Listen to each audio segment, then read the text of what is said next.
ladies in the middle. Checks back against Carter and scores. That is atypical for the Amina Margot.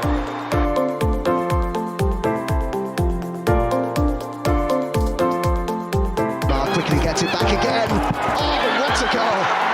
Well, that sums up her season.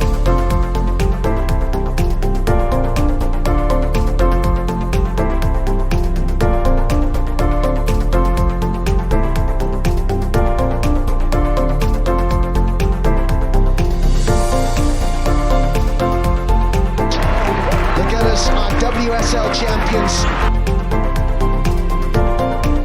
Hello everyone and welcome back to Vic Akers Wonderland. I am Matt. I'm going to be your host today once again because someone's not here, and that's because he's doing nights at the moment. But in the meantime, we do have the other third of the trio, and that is the lovely Lottie. How are you? Yeah, I'm okay. Got a bit busy on Tuesday night. Wonderful life living in London, of course. So we do apologise for that. It was my fault. Please do not blame Matt. Oh, well, Adam's blameless because he's on night shifts. But yeah, no, I'm all right. Taking along, ready for Arsenal to ruin my weekend nice and early, possibly. Well, before that, they ruined a lot of weekends, didn't they? Unfortunately. Oh yeah. But just before that, I think it was really weird that we go into Monday morning. I don't think anyone's expecting it, and all of a sudden we get the announcement that the manager of Man City women, Gareth Taylor, has been sacked and replaced by Nick Cushing as interim until the end of the season. I think a lot of City fans are quietly cheering in their corner, and they'll be celebrating week long this one. Yeah, but the thing is, it's not really surprising. He has problems with players individually. I mean, a few years back he had problems with Alex Greenwood, and now they're all best buddies. And she said in her interview she was just shocked. She's been out most of the season, so she hasn't been around. But I do find it quite strange that they got rid of him before a cup final weekend. Apparently, what they're doing is not good enough. Hang on a minute, you're in a cup final. You're still in the FA Cup. Yes, your league stand is not fantastic, but what's gone wrong? So I think there's probably bigger problems internally there. As soon as the post came out, Ellie Roebuck, straight on the social media, I think it was Karma comes around in the politest way possible. And then obviously not Chloe Kelly liking the post within 3 minutes. So, yeah, because I saw the post within 3 minutes of City announcing it. All of a sudden, Chloe's name popped up, and I was like, yeah, she's happy. But the thing is, we don't know if she's actually... Do you think she's burnt bridges over there? I think she's definitely burnt bridges with that Instagram post. I think the only way that she comes back, we were talking a bit about this, the amount that you can spend on your revenue is 40%. I don't think City have the capacity to expand it because they've got Bunny Shaw, they've got Miedema, Jill Roord, Lauren Hemp as well. There's some very top talent that they have, so they don't have a lot of room for everyone to get those big wage packages that they're looking for. So unfortunately, I think Chloe Kelly's burnt her bridges, but I think there's an opportunity there for someone to get a really talented player out there. Whether or not it's going to be Arsenal is a different story, but there's an opportunity for her to get a brand new fresh start. Yeah, but would it be an opportunity, say if in theory City decided to keep her, would it be an opportunity to raid City to cut their wage bill down, do you think? I think I know where you're kind of going with this. So where would you look at players wise? I think you'd probably look at someone like, as much as they probably wouldn't want it to happen, Yui Hasegawa is probably one player that you definitely look at. I know the obvious other one is probably Lauren Hemp, but I don't think Lauren Hemp would probably move unless it was absolutely necessary or it had to happen, and it wasn't going to happen. But she's very happy there. If that was the case, I think you could probably imagine Arsenal and Chelsea probably looking to probably outbid each other. Thing is, if Chelsea want to do that, they're going to have to do a wage cut again.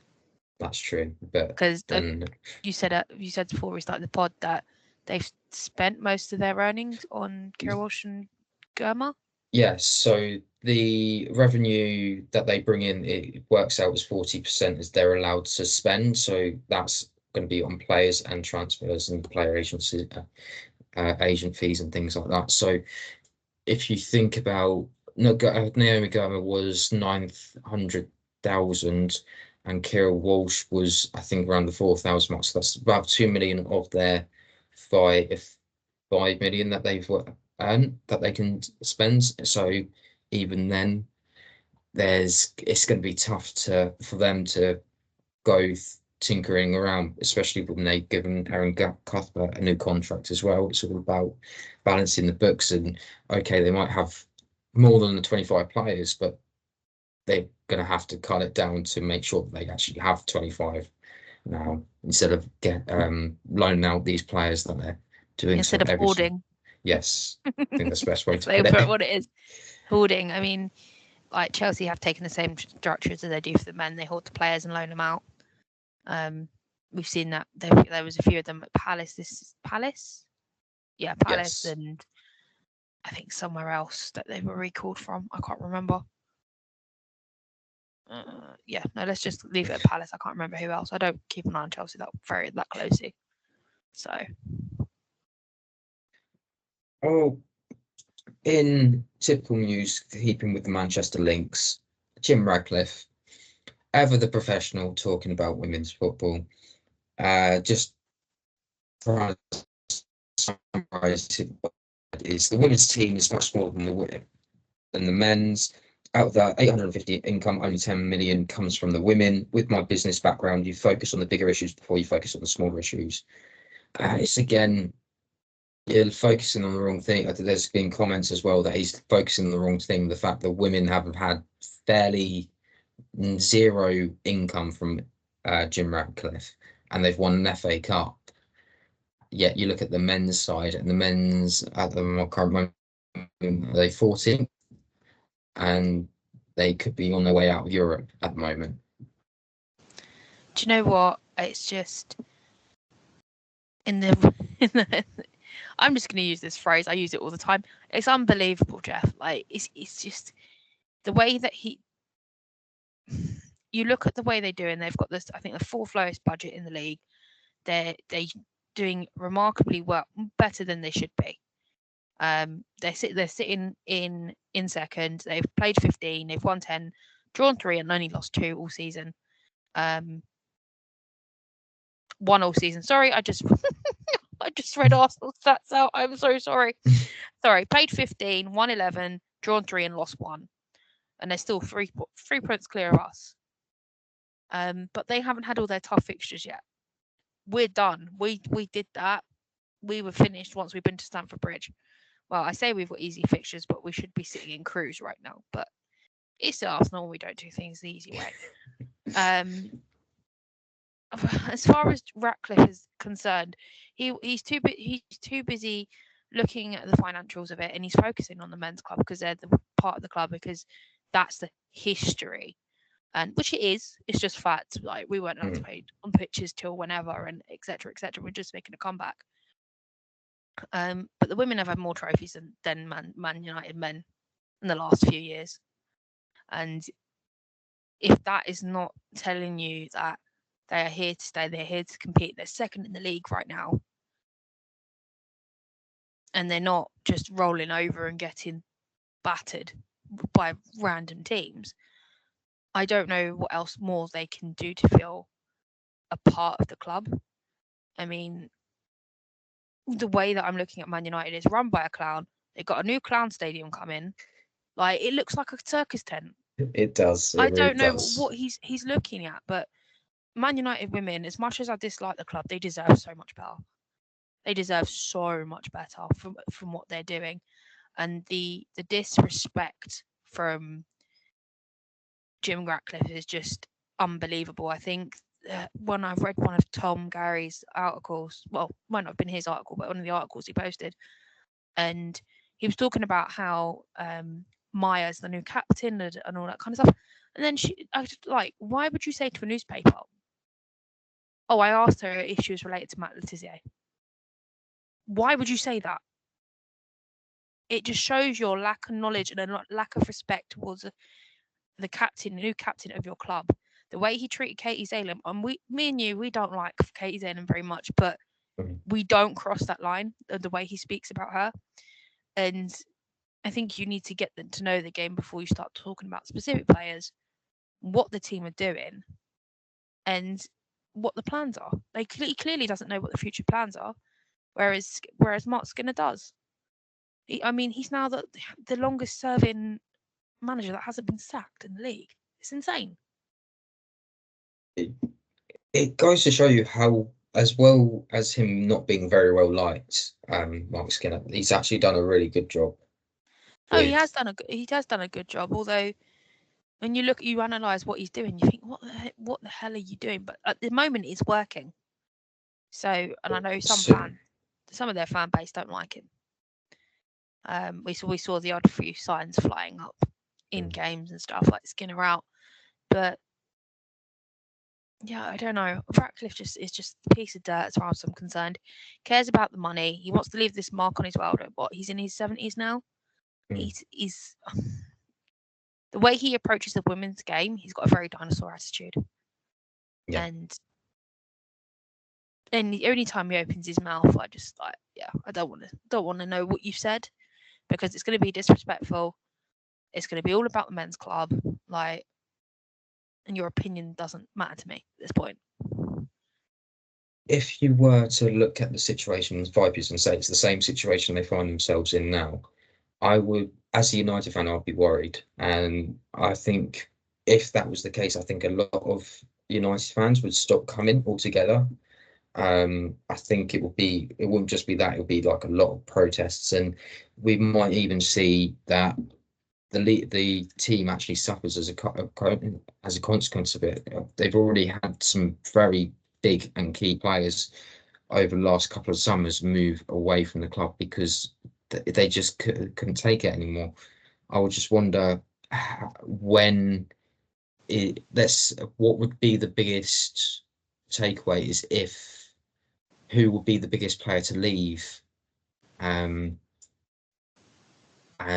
would be the biggest player to leave before they realise they need to do something? It's going to be Ella Toone. It's going to be Tooney. She is the biggest star on that pitch.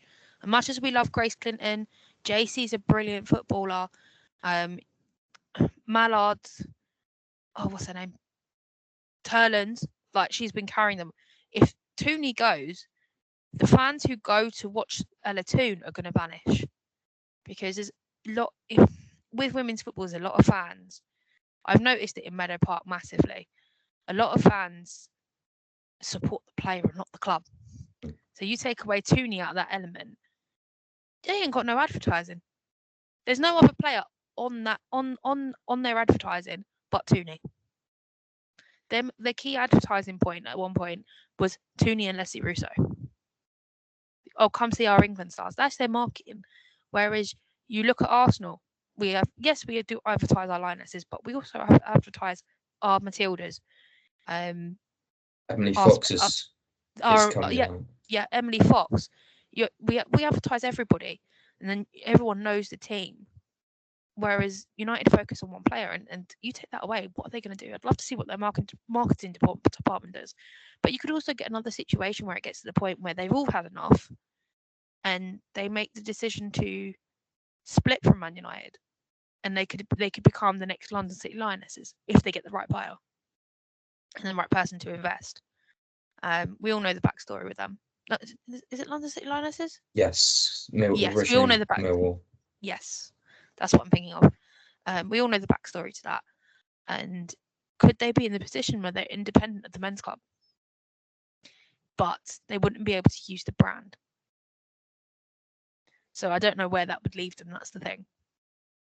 Well, they could just rebrand themselves as Lay FC, or They could if they can still use Lee Spilsford, because again, that deal has been organised by Man United. We'll wait and see. Hopefully, that something will happen. We're not too sure yet. But there's just so many questions that lead to more questions and more questions, and it's just like we've just got to see how it plays out at this point. Sooner or later, though, if United do end up dropping off the table and they do get found out by the rest of the league, compared to when they do get found out against, say, a City and a Arsenal or even Chelsea when they play them, it will be a telling sign of that they can't continue doing this way, and it might be the kick that they need. Maybe, but it's again, it's just wait and see it plays out. They've had all the easy fixtures. That's why they are where they are. I'm not going to take that away from them because they've earned their wins and their points, just as Arsenal have, just as, dare I say it, Chelsea have. And yeah, they've just got the tougher fixtures to ride out at the end of the season. I mean, they got us end of the season at the Emirates. Only this time they haven't got Alessia Russo, so it's game on. I'm quite excited for it. I'm hoping for a high scoring game. So, well, preferably a nice clean sheet from Daphne, but we'll see. We'll see what kind of state we're in by the time we get to the 10th of May. Yeah. Yes. 10th, 11th. Around that time. It's that weekend. Yeah. Well, shall we look towards the future then? 2029, the Euros are coming once again, but we don't have a host. So hang on a minute, we haven't got through next year's Euros yet. Well, they still have to plan for the future. I still don't like the fact that you're doing it one at a time. You should be doing these 2-3 at a time. So for the next Euros, Germany, Italy, Denmark, Sweden, Poland, and Portugal have all put their names in the hat. Poland and Portugal haven't actually hosted the Euros before. Okay. It would be quite interesting for Portugal because they have hosted finals for the Champions League in the past, but as well. 25 years since Euro 2004. Portugal haven't hosted. Germany recently hosted the men's Euros. I don't think Italy have actually hosted a tournament since 1990 for the men's World Cup. If I'm not mistaken. Denmark and Sweden, they had a little bit of hosting duties during the that men's Euro. So the question is, who do you really want? Who would you like to see it go to? For me personally, I think Portugal. They've got the facilities. I mean, the Champions League final this season is going to be at Jose Alvalade Stadium in Lisbon, Portugal, which is also home to Sporting.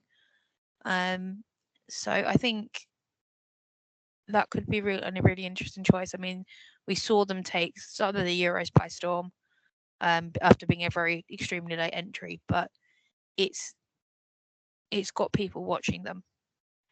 I mean, Kika Nazarai, the goal she scored against Arsenal. I mean, she's a very Arsenal. Was it Arsenal? No, England. Sorry, Which just drives through the middle. Do you know what it is? I was sitting there watching, and all I can see is Russo's goal in my head, and I was like, no, I don't want that one. I'm talking about Kika Nazarai. Sorry, England. Yeah, you look at that, and it's, although we're a top team and we kind of switched off, it's still an absolutely bloody brilliant goal. Yeah. They were frustrating in the Euros for some teams because I did watch them through because I picked them out as my dark horse, if I remember rightly. I mean, amongst us three, me, you, and Adam, and it's just, I think it'll be just interesting for them to host it. Poland, on the other hand, I've never seen their national women's team play, so yes, they get the automatic qualification in the spotlight, but are they? I don't want to say this, it's going to sound really horrible. Are they going to be in New Zealand at the World Cup? New Zealand did make a surprise, but they got that opportunity to shine, and I think that's helped them. But yeah, I don't know. That is I know one of the New problems. Zealand's not really a football country, so it's a bit difficult, you know. it is one of those problems that, because you don't know what you're going to get, it's almost like I don't want to keep going back to the men's South Africa 2010 when Shabalala scores. They go 1-0 up and you're thinking they get the 3 points. That's an opening. That's a great start to the tournament. Fortunately, Mexico go and equalise.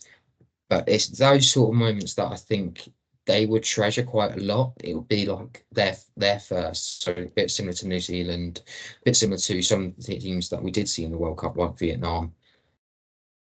Get their first goals and things like that, where it was important milestones that they can keep working towards. I think this is Poland. Poland actually went for the 2025 Euros, but didn't get it because of Switzerland. So it's interesting that they've tried again. If I had to pick one, unfortunately, I have a bit of a favouritism towards Germany. But Poland, Portugal, or Italy could really help them build up their leagues as well as their opportunities in Europe. So I'll probably, if I had to scale it, I'll probably say Germany 1, Portugal 2, Poland 3, and Italy 4. Okay, that's not a bad call. But if I'm honest with you, with Italy, if you look back at that, I got to be honest with you, you can't. I travelled there. I travelled there in 2023, just before they started all the construction works. Italy's absolutely beautiful, but you look at people who are travelling there now. Rome is an absolute chaotic nightmare because they're doing extensions of things. Getting to the oh man, it's gone my brain. Oh, that's so annoying. The stadium. Yeah, getting to the stadium that's there. Just the name's gone out of my head. Yeah. It was in my head. This is so annoying. And Stadio Olimpico. Yep, that's it. Stadio Olimpico. Sorry, I'm going absolutely crazy here tonight. I'm not functioning. Getting there is awkward as it is, and then when you've got like all the tourists there in the height of summer, and you've got obviously people who live there, and then you've got all the construction work, it will be chaos. And plus the fact that stadiums like the one they put in for us, for Juve away, it's not easy to get to. Like I flew into Milan and then we still had like a 2-3 hour train ride. So I don't know the practicalities on of actually constructing and having games over in Italy. Like Stadio Comunale of Vittorio was like Meadow Park, but it had a running track around it. That was the difference. It's going to be one of those where I think everything's going to have to be thought of. And maybe the idea is that they do the construction work now so that in 4 years' time, everything's better and that everyone's got used to it. This construction work's going to take 10 years. This is what the Italian government has said. So I don't think having Italy on that list is a very good idea. I wouldn't want to take that away from Cristiano Girelli, but I'm sorry. We'll find out, won't we? There is one other thing I thought I'd mention because this goal has actually gone around. I don't know if you've seen it. It's Elizabeth Avali scoring for Tigres, and if you haven't seen it, it's interesting because the way they phrased it is a reverse scorpion kick. I don't know how to describe it because essentially how you describe it. It's just it's so. This is why I say to people, like football can be an art because you look back at this, you're like, it's going to be one people are going to remember, even if you've just seen it on the social media sphere. It's one you're going to remember. Like I can go back and like I can name Olivier Giroud's scorpion kick. Like again. You watch that in slow motion. It's art. Although it happens so quickly when you're in the ground, it's ridiculous. But yeah, no, it was just amazing. Like I don't even know what league that was in, but it was just like wow. So it was for Tigres, and the assister of the goal was Jenny Hermoso. So I knew I heard that team before. I was like, hang on, I know that name. It was a really, really worked goal, and I think if you had to give anyone award for the podcast, even the Master Award, you give it both of those because you're not No. going to see a better goal all year, I think. Oh no, I don't think you're going to see a better goal this season at all. Like, I mean, we've seen a good few goals. I mean, the best one from Arsenal this season was that tight angle from Katie McCabe. Mm. That was it's not much in it, but it's just the angle of it is just unbelievable. And those are the goals that are going to, especially if you were there like I was, it's going to stay with you. Whereas like some goals you watch and think, oh yeah, we've kind of seen that before. You just kind of forget about it. But yeah, no, the goal was unreal, so unreal. Well, we should really go on to the game that happened on Sunday. Oddly enough, I don't have very many notes, shall we say. So I don't know how else to really talk about this game, really. Well, if it really helps, Arsenal had about a whole solid 2 minutes of highlights. It was awful. Just to say how bad it was, Arsenal had 6 shots, one of them was on target, and Liverpool had 7 and only 3 of them on target. It wasn't a game where everyone had their shooting boots on. No, we've never really got out of first gear, and I'm sitting there at 60 minutes. Like, okay, I've had enough now, Renee. This is not working. You need to kind of sort something out. Like, I was paying attention to the game, but I kind of got into taking my photographs. I was just like, I'm just going to take my photographs. We're not doing anything. We're not. I think what annoys me is that we didn't start the usual way. We started shooting at the North Bank. And when that happens, we're always thrown, and Liverpool know this. Yeah. So I'm really hoping we win the toss on the 23rd and play the way we want to play, because it's going to be a complete throwout. Because no matter how awful you make the atmosphere for Rachel Law, she feeds off that. You saw that up in Liverpool last season with Adam. Yeah. You saw how she feeds off that. She will make a mistake eventually, but she feeds off that, and that's what makes her a great keeper. So yeah, it was kind of annoying, but it got to the point when the North Stand just stopped and let her get on with what she's supposed to be doing, and it was just like, okay, right, we're just gonna let this go flat now. Thing is, it was quite quiet throughout, because it was just nothing seemed to get out of first gear, and that's how I'd describe the whole game. It was just it was frustrating, because you could see the backline arguing amongst themselves as well. Like, we need to do something. I think there was just lack of leadership there. Like, something weren't right. When we were talking on the pod before the game, we were asking about, well, this was the preview. We talked about how there should have been a rotation, and you do look at the back of that now.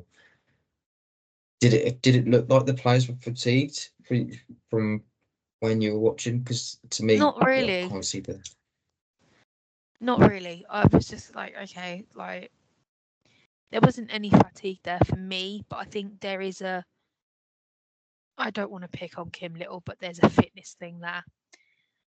There's people screaming at her, you can't run the 490 anymore. Like, this social media's been screaming it for weeks. Well, most of the season, I should say. But I don't know. I think I don't want to say this. I think it's time to start Kim off the bench. Because with Kyra, she's filling that Kimmy hole. We know she's gonna go soon, and I think she's probably the person that needs to be there. I've had calls for us to get rid of her. I've had people calling to sell Leah Volti. Like, are you crazy? There's no other player on this pitch that can play with 2 feet like she does. She's severely underrated, and she brings that calmness when everyone's losing their heads, especially when we're losing.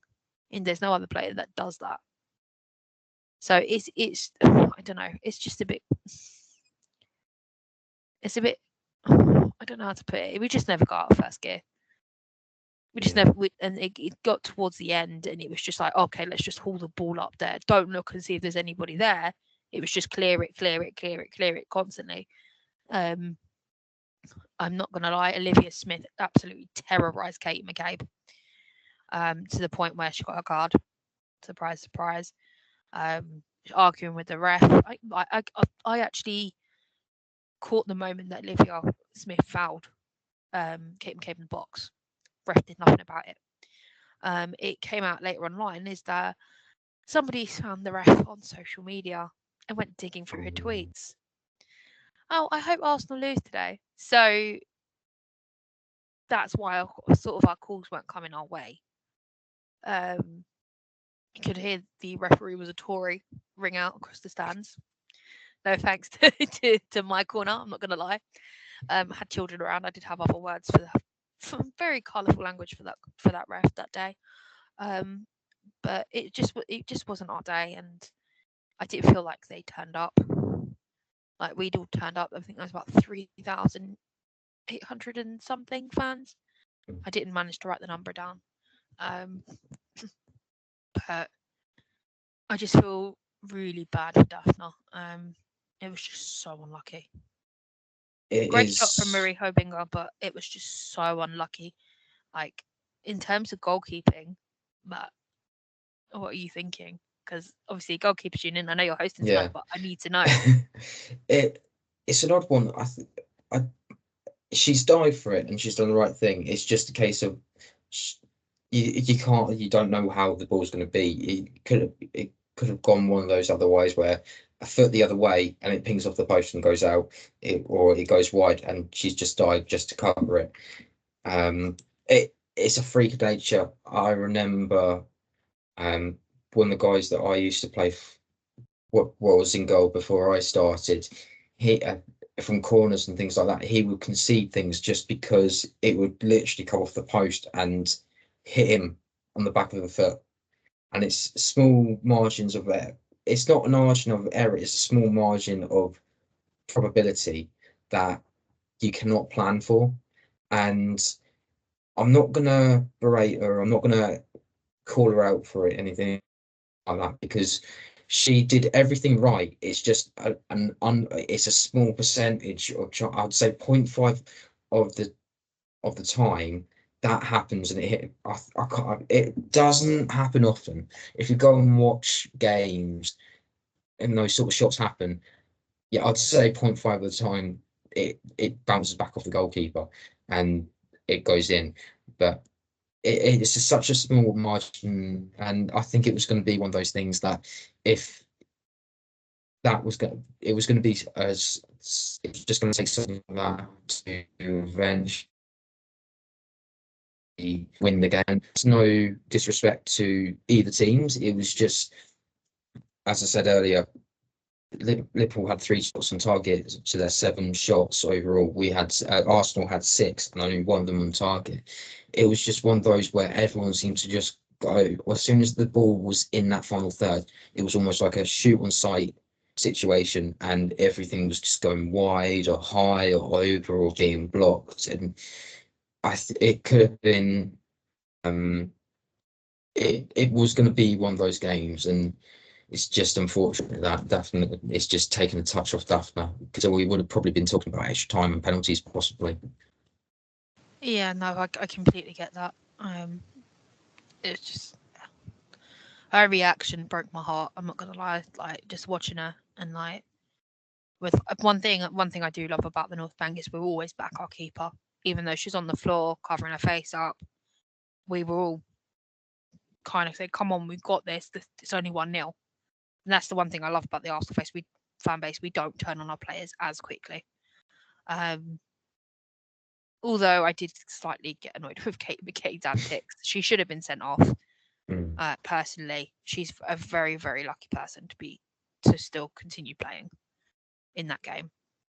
Because the amount of time she kept arguing with the referee, it's just like, please stop. I think at one point, it was Marie Hobinger on one of my photos, she's gone down, hurt her face, and Katie's going to the ref, are you not going to stop the game? She's holding her face. So yeah. That was a really bizarre incident. I think she took like 3 or 4 minutes before she eventually stopped after that, after one of the players went down. No, it took 3 or 4 minutes because it got to the point where the game was getting really physical. especially around Olivia Smith and Kate McCabe, Emily Fox as well, because where Olivia Smith was switching sides, it was just more of a physicality game than it was anything else. So it's just the ongoing battle between Olivia Smith and Katie is just unbelievable. They're two very, very strong, very physical players.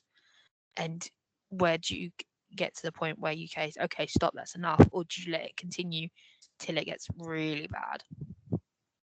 It's a hard one as well because it's entertainment, isn't it? Those personal battles, and I think it's a case where if players are continuously falling over, or there was, I think there was 3 or 4 pauses during the game for head injuries.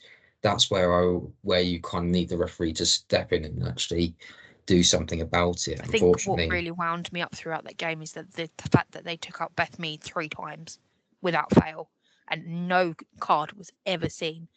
And yet, when Liverpool were coming onto the North Bank net, Olivia in the box, Olivia Smith physically grabbed Kate McCabe so she couldn't get the ball away from her. I've actually got this on film as well. And Katie goes down and nothing is done with it. Not even the whistle's blown. She's talking to the ref and the ref blows the whistle because she's shouting at the ref like, what are you doing? And it's just, I don't know. It was just, I don't want to blame the referee. Like, some of those decisions were so questionable. Again, it's one of those things where the referees need to be full-time, not semi-professional. I think I keep on bringing this point every time about the referees. I'm not going to blame them. They're just not trained to deal with international stuff, as a league that has so many internationals, and they can't get to the scale of it because the game hasn't caught up, or the referee association hasn't caught up with the WSL, and that's the problem. Absolutely not. I think the highlight was because at one point it was so quiet, and where people were arguing with the ref, you can hear Mariona teaching the girls some colourful language. And I even me and my friend Miles kind of looked at each other and went, what? So but thing is, Beth Mead got taken up twice by the same person, and not even a yellow came out. Like, she's fully crumpled on the floor like 3 times. I think one was a head injury, one she was taken out, and she was holding her knee, and it was like, oh no, please, not again. Every time. But thankfully she got up and she was all right. But how many times do you need to physically take a player out from under the feet, not get the ball, to get a card? It shouldn't be happening. You probably gave what I got to go once is a what isn't right. Okay, don't do that again. Second time's a right. Okay, it's a yellow card now. You're getting that card. Maybe depending on the referee, you might get a third opportunity, but the 4th one you will beat off. If you get a more stricter referee, you probably go 3 strikes, you're out. I think what annoys me as an Arsenal fan at the moment is I think we were on the charge up to the North Bank, and it was a goal scoring opportunity, and I can't remember who had the ball. It might have been Alessia. When they got taken out the halfway line. Yeah. Nope, got taken out the halfway line. And I'm sitting there thinking, if that's the men's game, that is a solid red card. We've had 3 of them this season. 3. And no one else has had anything like that. Because it's red card, goals. It's stopping a goal scoring opportunity. Nothing was done about it. I've got to praise Gemma Bono, though. She absolutely pocketed Alessia Russo all game. Her defending was brilliant. I don't like seeing Alessia Russo pocketed very often, but she had an absolutely brilliant game against Alessia. She read Alessia's next move every time sublimely. Is the holiday over now? Not holiday. The honeymoon period over officially now? It depends on Friday's outcome. Everton have picked up a bit of speed. We managed to draw against them earlier in the season.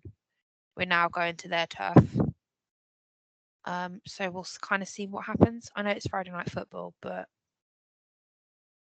I'm hoping for a win, but I'm not expecting a clean sheet, if that makes sense. I mean, you're our resident Evertonian. What do you think? You watch them as much as you watch Arsenal, I think, if I remember rightly. It's a tough one because they as you're saying, they have picked up points and they have been finally getting that momentum that they needed, and they've done really well in that January window to go out and get the likes of Haley Lads, as well as Kelly Garvo, who's been doing really well for them in front of goal. They are going to continue building as far as I know in with the new ownership. So it'll be interesting to see how it goes. But just for Everton, Claire Wheeler is going to be back, so that means that a left back versus the right wing, whoever that right winger is going to be, it's going to be a tasty battle. But they're not going to have Luna Ribeira because she's out with a cyst on her foot. Luna Ribeira is one of the loan players that you're talking about coming from Chelsea. So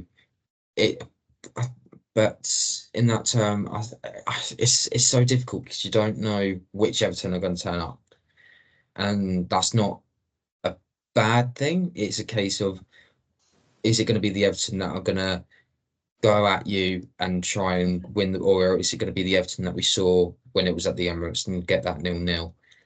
Thing is, It's they've hard to just say. come off a win, haven't they? Really, if I remember rightly, I can't remember Yes. who they played last. I know. I may have had Hayashi in my midfield, so I pocketed some fantasy football points there. But yeah, they've just come off a 2-0 win against a sinking Villa. That boat is just absolutely sinking. You had Marin Malje score a 16 minutes hunt again. Hayashi, if I said that right. Yeah. I do apologise if I haven't. Scoring a 60th minute, and they managed to keep clean sheet as well.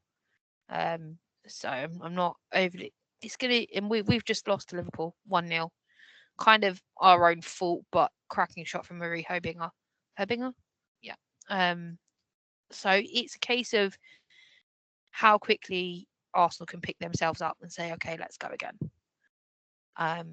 It's just the one thing with the women is we're very resilient. We go again, and whether that's kind of fixes everything, we don't know, because Rene wants a response. That was clear. Yeah. In the pre-match press conference. Yeah, pre-match press conference. I can't get my words out tonight. This is so frustrating. My brain's frazzled. I'm sorry, guys. It's been a long week. Very long week. So I just hope that they're wanting to score, and if we let one in, okay, let's go and score more. I want a kind of West Ham vibe to it. Like, okay, you can score this much, but we're going to outscore you. That I don't mind. As long as they fight, that's all I ask for. I don't want to be rolled over by Everton. I just don't. They've won 4 games this season, drawn 4 and lost 7. Like, we need those points. And just all the players are available according to Rene for Arsenal. Ooh. So hopefully that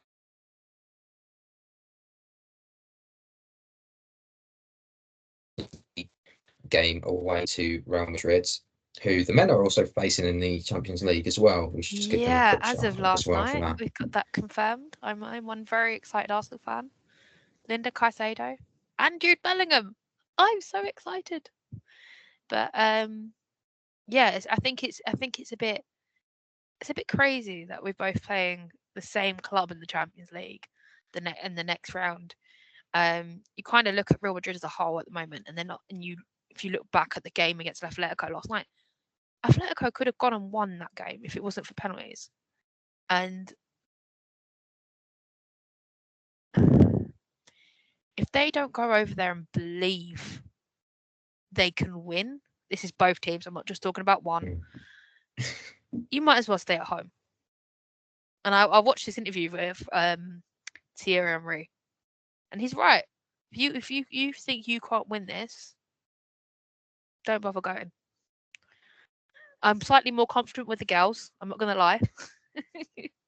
Real Madrid are a massive team, and let's be honest, the women's league over there is run by one team, and they collect all the trophies. So it's very, very different with the men's. There's actually a bit of competition there. So I think it's going to be interesting to see what happens for both teams. Well, it will be one to keep an eye on, but I'll just go back to this game tomorrow. Do you think it's going to be a bit of a rotated squad just to sort of rest the legs before? Kind of want some rested legs, but I also want certain players to be in top form for Champions League football. It's with the resting rotation, it's damned if you do, damned if you don't. And Renee just needs to get that sort of right, if that makes sense. I think we could see Victoria play over this weekend, maybe. It depends on how physical Everton want to be on the day. I'm glad she didn't even look to Vic on Sunday, because something would have gone wrong. But yeah, I think we need to take it on with the first team, keep it solid. It needs to change. It does need to change from the other day, but we need to kind of just roll the dice right and just hope Renee gets it right. Good news is there isn't a player cup tied for this game in Chloe Kelly. Hey! So she likes will goal return against Everton as well. She will once again return it to Everton, who really adore her. If you talk to any of the Everton fans, they have nothing but positive things to say about her, and I'm sure she has positive memories from her time at Everton as well. She's got her second home coming in that case. So I think if there was one player that both teams would want to be starting, it would be Chloe Kelly, if anyone else. But everyone else, I would say, the thing is is with Chloe Kelly, she's been rested, so she can go for the full 90 minutes. This is where you take the opportunity to rest the likes of Caitlin Ford, or you can leave Caitlin Ford where she is with Mariona in 10, and then rest Beth Mead again. I would be tempted just on this because of Beth being kicked around left, right, and centre and being subbed off in for the second half. Keep Beth on the bench. So Kate, no, it would have to be Caitlin, Chloe, Mariona in the middle, and then Alessia as the striker, unless you split it and go with Stina. Yeah, no, the thing is, I'd like to see her to get a couple more minutes. She did come on during Liverpool, and she was the instant impact, but it just wasn't working out for her, unfortunately. And we all know she has those kind of days, and unfortunately, it was one of those days. But yeah, no, I don't know. I feel like I want Stina to start on Friday, just to give Alessia a bit of a rest, because we're not exactly getting any end product out of her at the moment. Although she's putting the strings, doing the right things, I hate saying stuff like this. It's so negative. She needs to be scoring, and she's not been scoring for a while. And that's what we got her in for. I don't know if it is because of her head drop, because she scored for England over the break. Again, reference at the Portugal game. But I haven't seen anything since. Hopefully, players' form comes and goes, doesn't it? So. Oh yeah, no, it always does. But I hate being that negative. I hate it. This one's going to be a tough one as well, because Everton are, I think, if I'm right, Everton are one of the tallest teams in the league, but they don't really use that height as often as they'd like. I think they're really good on their set pieces. I think, but most of their goals are coming from like the rebounds. So last season, this game, I'm going to completely forget the name of the player now. The youngest WSL player. But she scored free kick, header, back of the net, 1-1 in that one. Yeah.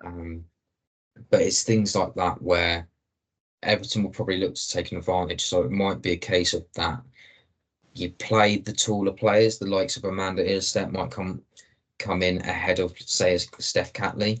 This isn't anything against Steph Catley. It's just a case of you need to go height for height. Otherwise, I don't want to see a Steph Catley against Justine Van Havermaet, for example. Justine Van Havermaet's the tall. She's over 6 foot, if I remember correctly. So I don't want to see that sort of mismatch. I want to see a height for height. So then you've got a chance of defensively being able to get away from the set pieces and not concede those sort of things. But then again, you've got Daphne. You've got the height for us to go toe to toe. Yeah. So that's if you had to predict this game, I think you're right in saying that it will be a close game. But if it was like a 4-3, I don't think anyone would be holding any grudges, because it will be. Oh, absolutely not. Because I love games like that. It stresses me out. But I'm going to be at home. I'm nice and safe. I don't have to worry about what happened at West Ham. They stressed me out in that game, but I'm going to be at home. I'm going to be like, okay, it's fine. I probably won't. I don't sit down during games at home. I just can't do it. I'm like pacing my living room, jumping over the sofa and everything. I'm a nuts fan. The reasons why we don't do watch-alongs on YouTube. So it's a bit crazy. Just before we go, there was the incident Taylor Hines, who rightfully reported during the Liverpool game that a male. I don't know how the best way to describe it. Would you say it was sexually inappropriate comments coming from a male fan? That's the best way I'd describe it in the most politest way.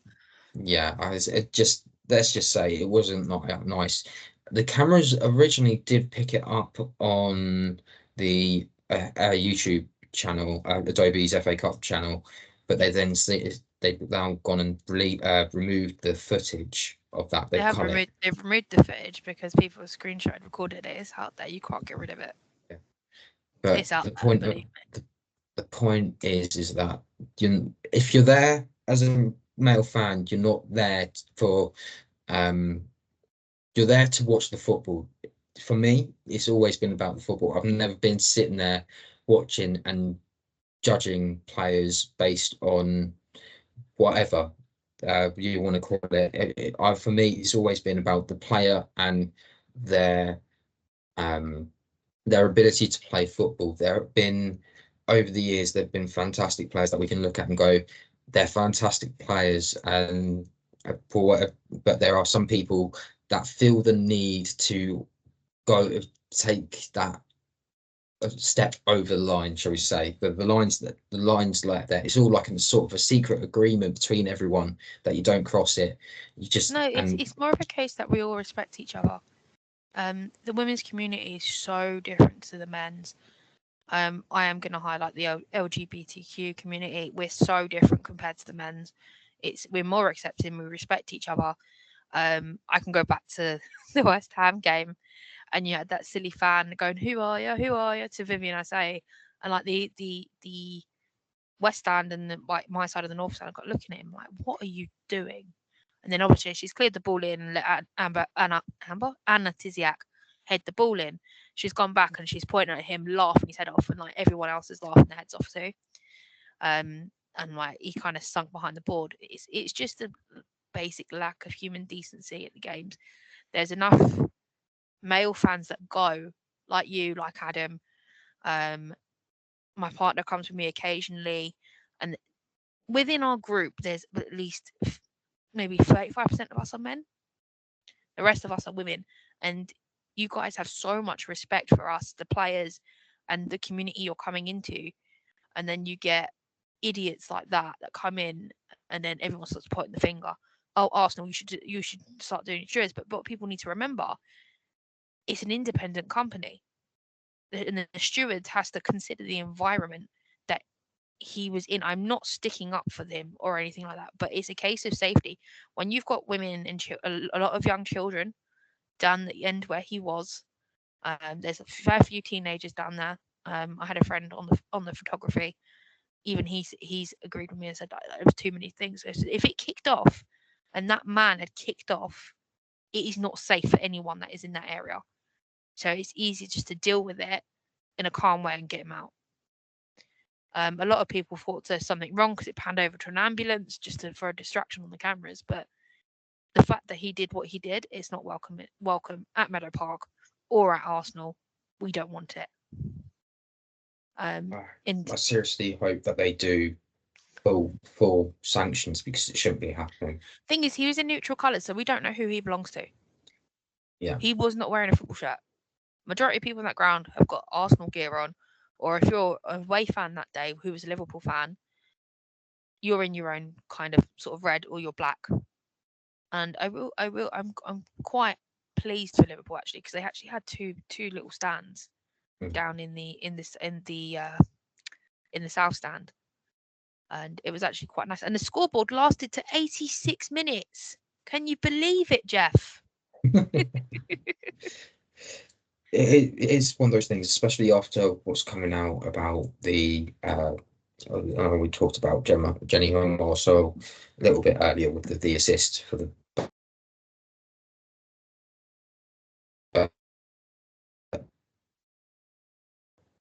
Katie McKay came out with her own statement on Instagram as well, just to say that she's with her and things like that. And that's the important thing, is that you support these players through these hard times. Oh, absolutely. It's a bit like that guy that got caught on camera taking pictures of Katie bent over. We dealt with that. That was it. We more or less dealt with that straight away because it was on camera. Arsenal dealt with it, but they've done it under the carpet because that's just how Arsenal do business. Unfortunately, in this situation, well, it's not unfortunate. I shouldn't be saying that, but in this situation, it's been made public, and Arsenal need to respond to that. We know what it's like with their transfers. We know what it's like in general. In general, of Arsenal, it's always behind closed doors. But with this, they have to face it head on. And they need to make the right decision and tell the fans they've made the right decision, because that is not welcome at our club. We don't want it. Just slowly getting towards the end there, I'm slowly bringing up Adam's magnificent following, where you can find him even. You can find me at MattLR28. Lottie, where can the lovely people find you? Before you can find me, you need to find the podcast at VAW Pod on Instagram and Twitter. You can find me at Lottie_AWC on Twitter, Blue Sky, and Instagram. I'm more or less on Instagram because I'm an amateur photographer. My photos are okay. They're not fantastic. Although I know Matt and Adam will tell me otherwise, which I appreciate, but they're my friends, so they're gonna say that. If you just want to check out some of them, what I get up to on match days and some nice pictures of the players, just check it out. Where can we find Adam? Since he's not here, someone's got to plug him. He's got a lot of handles. Yes, so you can follow Adam at AdamSalter4, and you can also follow Adam at the AW Archive, and that is also on Twitter and not Instagram, Twitter and Blue Sky. I was going to get it wrong one way or another. So that is all from us, and next time hopefully there'll be all three of us waiting to review the game against Everton, as well as looking forward to the magnificent trip to... We might be back a little bit sooner than usual, because obviously we've got the Real Madrid game. Yeah, that's what I was trying to allude to. The game, that nice little trip. I think that'll be a bit closer, but that game's a Tuesday night as well, so that's going to be a trip to Estadio Alfredo Di Stefano. Oh, what a name! Try to say that twice. Estadio Alfredo Di Stefano. I probably butchered it, but hey ho. Until next time, thanks for joining us. Until next time, come on, you Gunners.